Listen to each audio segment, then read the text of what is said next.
Hello students, welcome to the PNT coaching classes learn easily and smartly. तो आज हम पढ़ने वाले हैं क्लास 10th इंग्लिश का परीक्षा अध्ययन का set 1 model question paper set 1 का सेक्शन सी। तो चलिए करते हैं स्टार्ट। तो सेक्शन सी में सबसे पहला क्वेश्चन है क्वेश्चन नंबर 7। इसमें बोला गया है फिल इन द ब्लैंक्स। यहाँ पे आपको ब्लैंक्स दिए हुए हैं, इनको आपको फिल करना है। तो चलिए इसका सबसे पहला क्वेश्चन देखते हैं। दे फुटबॉल इन द इवनिंग। तो दे यानी होता है वे, फुटबॉल एक गेम है, वो बेसिकली खेल रहे हैं इवनिंग में यानी कि शाम में। तो यहाँ पे कौन सा ऑप्शन आएगा, प्ले की, प्लेज की, प्लेइंग। तो इनमें से कौन सा सही होगा उसको जानने के लिए मैं आपको बताऊंगा कि हम जो प्रोनाउंस को दो लिस्ट में बांटते हैं, I we you they, he she it name.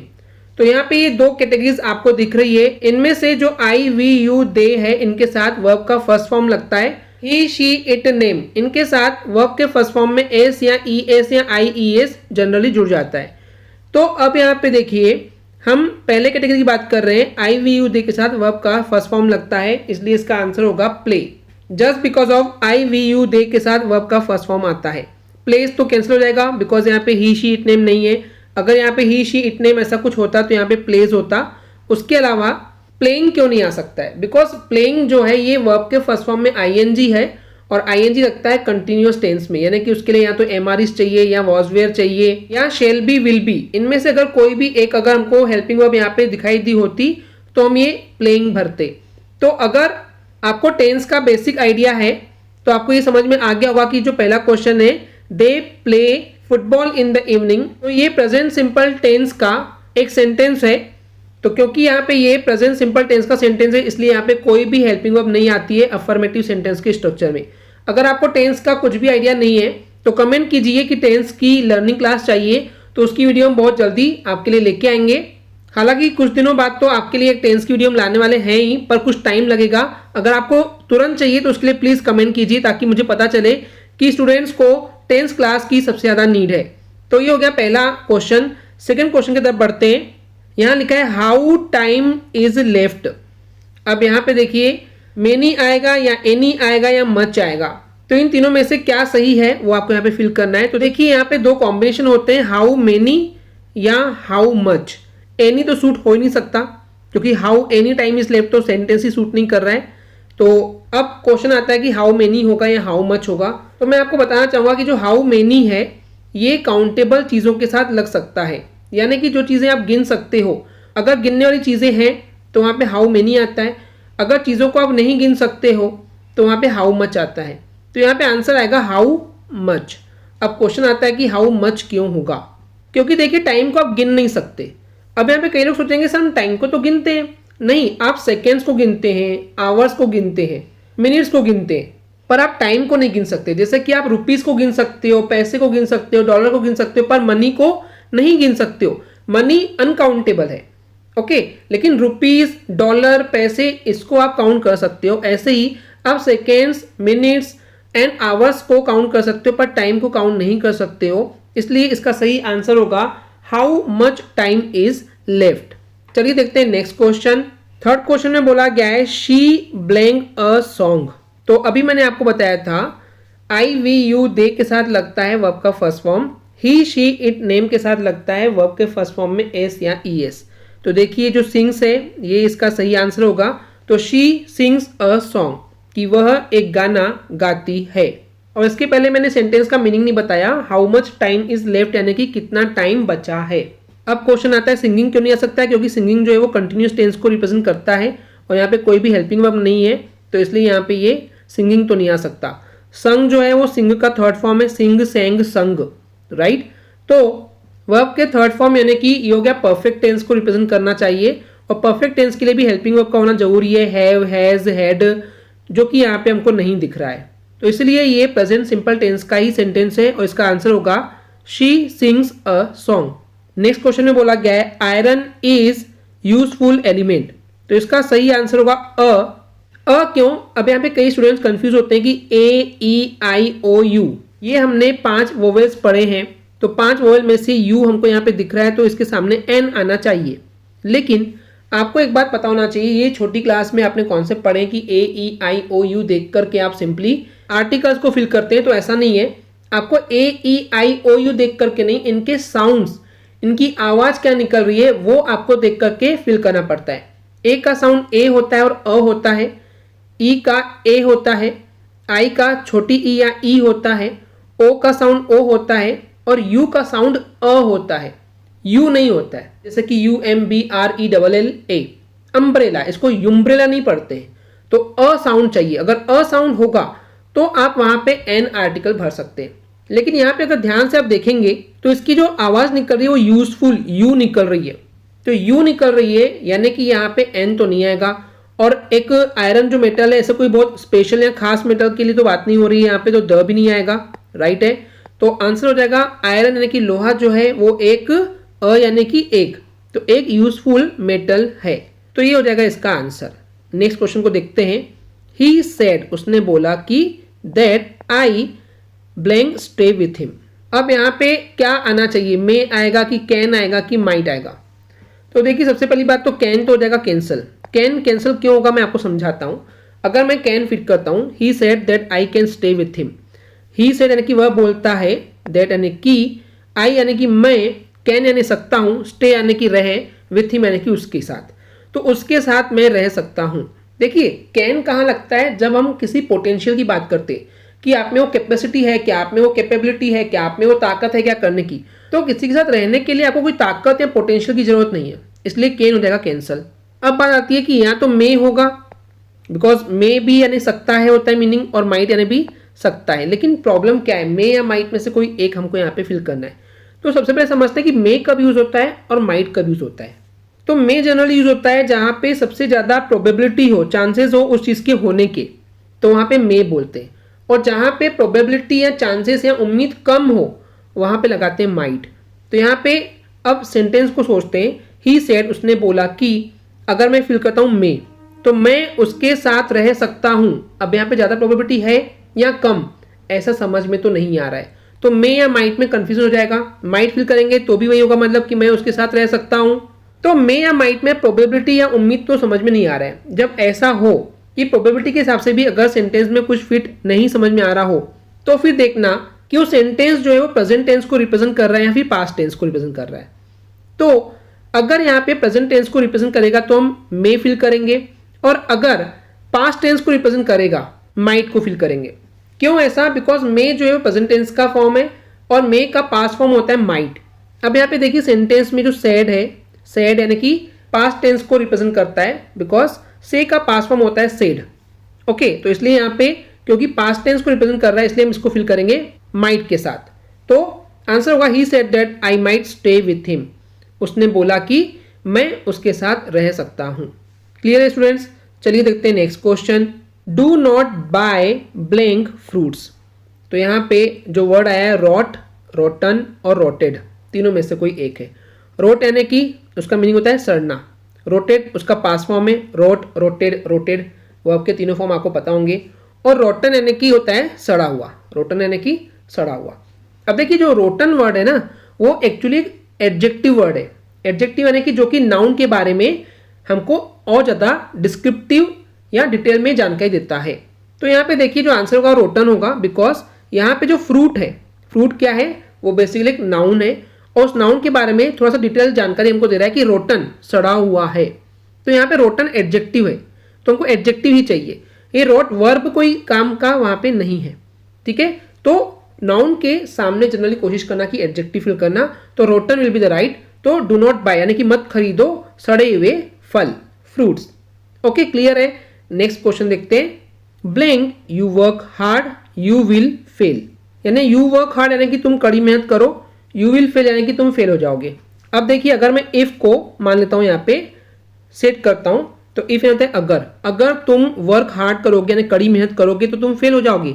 Sentence सही नहीं दिख रहा है। अगर वर्क हार्ड करेगा, कोई कड़ी मेहनत करेगा तो वो फेल नहीं पास होना चाहिए, तो ये हो जाएगा रॉन्ग, इफ नहीं आ सकता।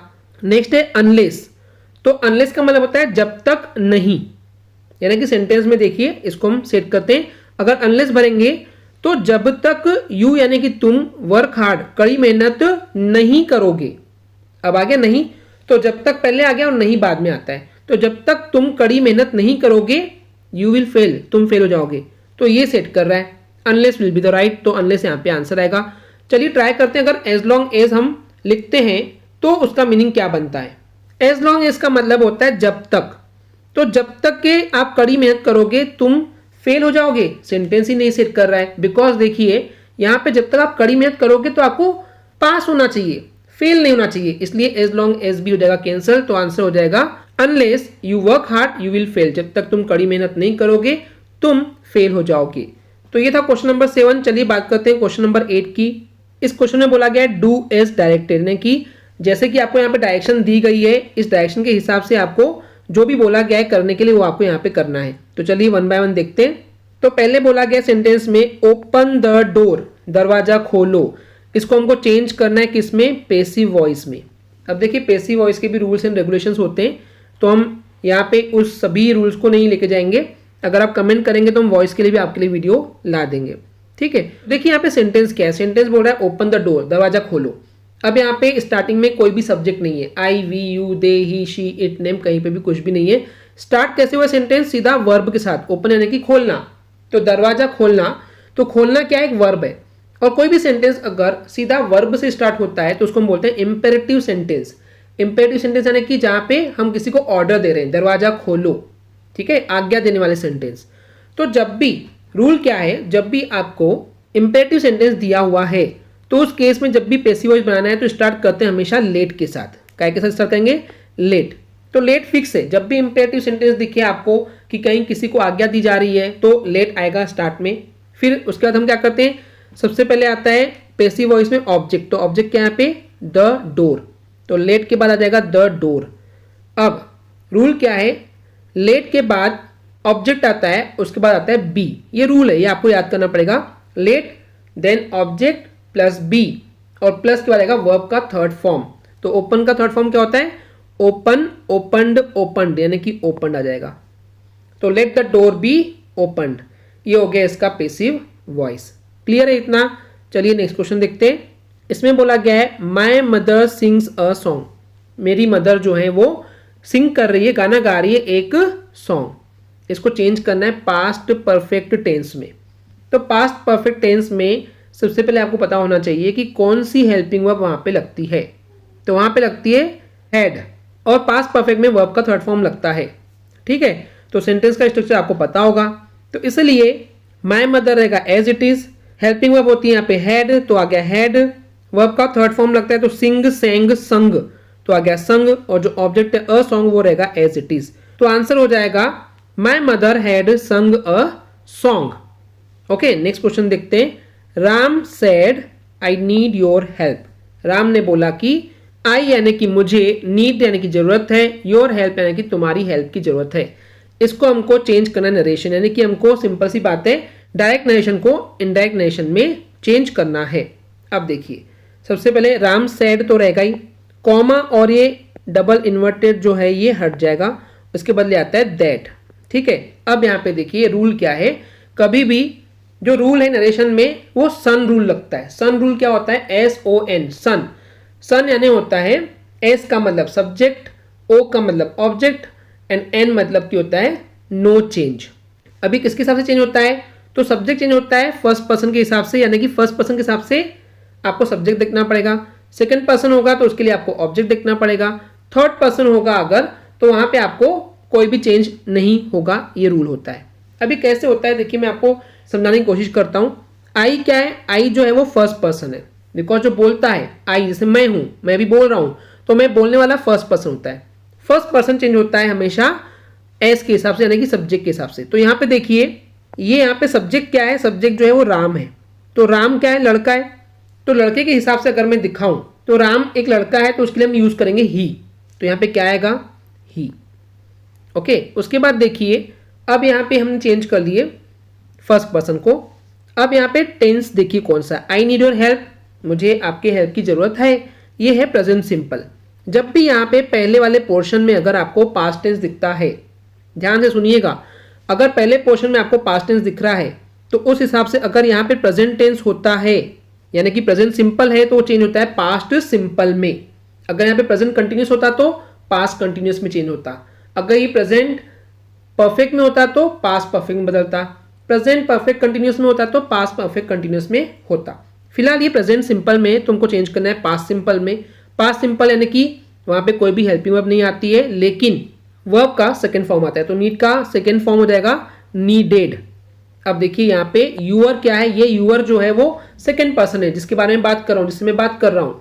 तो यहाँ पे सेकंड पर्सन चेंज होता है ऑब्जेक्ट के हिसाब से, राइट। तो यूअर ऑब्जेक्ट के हिसाब से चेंज होगा। अब इसमें देखिए इसमें ऑब्जेक्ट कहाँ है, ऑब्जेक्ट छुपा हुआ है यहाँ पर, मी।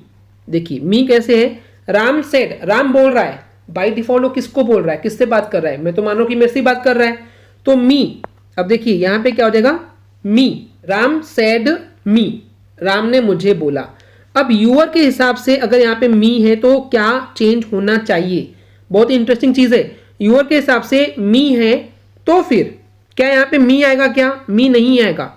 अब उसके लिए आपको मैं एक टेबल दिखाता हूं, इसको हम केस चार्ट बोलते हैं, subjective case, objective case and possessive case. हालांकि कई बुक्स में subjective then possessive then objective रहता है। तो देखिए यहाँ पे क्या है, अब ध्यान से देखिए पॉजेसिव में क्या है, यहाँ पे यूअर है, यूअर को हमको चेंज करना है, यानी कि हमको रहना तो इसी ही कॉलम में है, क्योंकि हमारा मेन सेंटेंस में यूअर था तो इसमें से हमको कोई एक उठाना है। लेकिन यहाँ पे देखिए, यहाँ पे क्या था, ऑब्जेक्टिव केस में मी था, तो हमको इसमें से कोई उठाना है अगर, तो ये हमको इधर जाना पड़ेगा, इसमें तो हमको क्या मिल रहा है, वर्ड माय। तो इसलिए इस चार्ट के बिना आपसे नरेशन नहीं बन सकता, इसलिए आपको याद करना पड़ेगा I me my, you you your, he him his, she her her, it its, we us our, they them their, who whom whose, whoever whomever whosever. अब यहाँ पे कई लोग पॉजेसिव अगर बीच में याद करते तो ऐसे भी याद कर सकते हैं, I am my me, you your you, he his him, she her her, it its it, we our us, they their them, who whose whom, whoever whosever whomever. तो जैसे भी याद करना चाहें आप कर सकते हैं। तो यहाँ पे मी से माय कैसे होगा ये क्लियर हुआ कि नहीं, बिकॉज देखिए उस डबल कोट के अंदर यूअर था, तो आपको इसमें से ही इस वाले ही कॉलम में रहना है, ये फिक्स है, इस वाले कॉलम में ही रहना है। लेकिन यहाँ पे किससे बोला गया है, मेरे से बोला गया है, तो इसके लिए इस कॉलम में क्या रहा है, माय, इसलिए वहां पे माय आएगा। चलिए वापस चलते हैं, ये आ गया माय और यहाँ पे हेल्प का हेल्प रहेगा। इस तरीके से बनाते हैं नरेशन। अब चलिए नेक्स्ट क्वेश्चन देखते हैं। यहाँ बोला गया है birds fly in the sky, जो बर्ड्स हैं, जो पक्षी है वो स्काई में, आसमान में क्या कर रहे हैं, फ्लाई कर रहे हैं, उड़ रहे हैं। इसको चेंज करना है, इंट्रोगेटिव में यानी कि क्वेश्चन में आना है। और जब भी इंट्रोगेटिव सेंटेंस बनाना हो उसके लिए क्या करते हैं, हेल्पिंग वर्ब को उठा के लगा देते हैं सबसे सामने, सब्जेक्ट के भी सामने।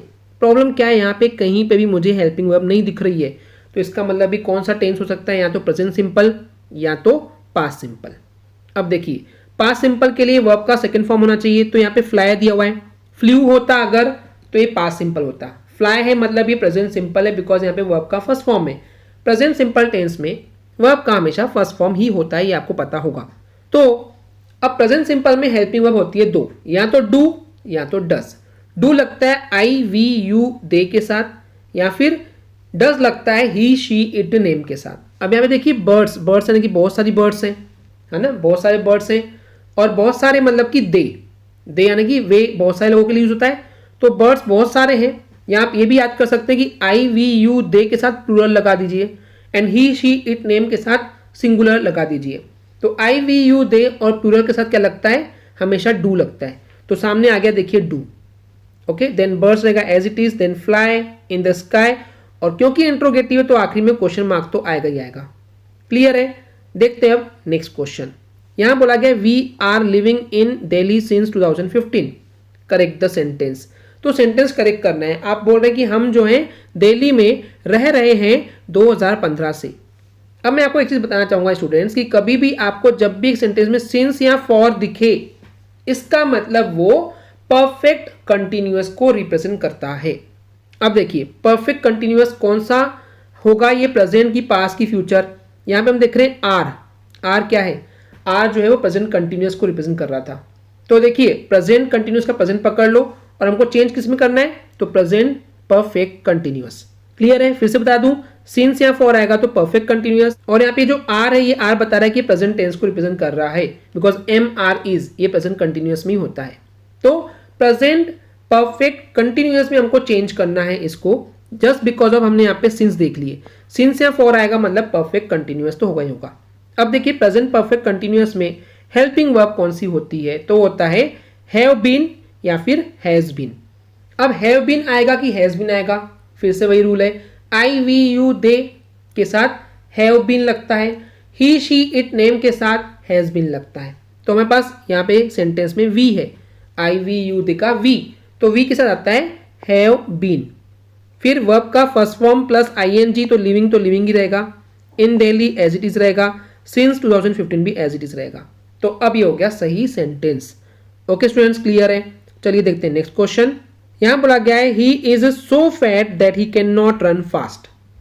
वह सो फैट यानी कि बहुत मोटा है और इसलिए वो, और रन फास्ट यानी कि फास्ट दौड़ नहीं सकता है, कैन नॉट यानी कि नहीं सकता है। इसमें आपको टू यूज करना है। अब देखिए जब भी आप टू को यूज करेंगे तो सबसे पहले रूल याद रखिए, सो के बदले आता है टू और दैट के बदले आता है टू। लेकिन इस टू को लगाने के बाद जो उसके बाद वाले पोर्शन में जो कैन नॉट है वो आपको हटाना पड़ता है। ये रूल है, ये आपको पता होना चाहिए। तो अब सेंटेंस क्या होगा, he is too fat to. अब देखिए ही फिर से रिपीट नहीं करते, ये ही जो है ये रिपीट है, तो ये भी रिपीट कभी भी नहीं लगाते हैं।